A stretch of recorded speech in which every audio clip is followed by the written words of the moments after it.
Sudden గా మా friend Kerala నుంచి వచ్చి సర్ప్రైజ్ చేసింది. కాదు కాదు, షాక్ ఇచ్చింది. ఏంటి ఇంత సడన్ గా అంటే అమ్మకు చూడడానికి వచ్చాను అన్నది. నిజానికి తిను నా చిన్నప్పటి నుంచి ఫ్రెండ్ కాదు, అలా అని రిలేటివ్ కాదు. దీనికో పెద్ద స్టోరీ ఉందిలేండి. అంత పెద్ద స్టోరీ ఇంత షార్ట్ వీడియోలో చెప్పలేం కదా. తిన పేరు అనుష. తిను నా సబ్స్క్రైబర్. తను డెలివరీ అయ్యాక వాళ్ళ హస్బెండ్ నీకేం గిఫ్ట్ కావాలో కోరుకో ఇస్తాను అన్నారంట. నాకు గిఫ్ట్ ఏమీ వద్దు కానీ కళ్యాణి వాళ్ళ ఇంటికి తీసుకెళ్ళు, అదే నాకు పెద్ద గిఫ్ట్ అన్నదంట. 4 years బ్యాక్ నేను ఊర్లో ఉన్నప్పుడు తను విజయనగరం నుంచి మా ఇంటిని వెతుక్కుంటూ నన్ను కలవడానికి వచ్చింది. అప్పటి నుంచి స్టార్ట్ అయిందండి మా ఫ్రెండ్షిప్.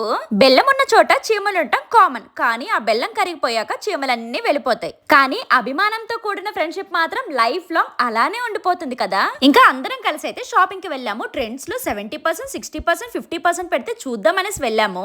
గంట సేపు చూసాం కానీ ఒక్కటి కూడా కొనలేదు.